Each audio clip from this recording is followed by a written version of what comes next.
osserviamo questo bel panorama a Villa Mirabella. Ciao Salvatore Di Maio, come stai? Bene, bene. Ti piace il panorama? Sì, molto. Ti piace Villa Mirabella? Sì, E cantiamo Napoli di Alfonso Crispuolo? molto. Salutando anche Enzo, il figlio. Tu sei venuto qui per la prima volta, è vero? Hai raggiunto Villa Mirabella e soprattutto questo bel format lo vedevi anche da casa in TV. Sì, sì. E ti è piaciuto tantissimo sempre. Salvatore Di Maio, vogliamo sapere cosa ci regalerai, cosa ci canterai quest'oggi? Una canzone Canto si chiama, è scritta dal maestro Mario Alfano. E ce l'ascoltiamo adesso, va bene? Salutando un po' tutti i tuoi amici, la tua famiglia che ci sta seguendo.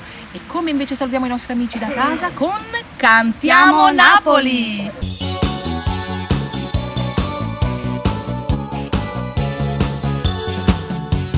Quanta gente,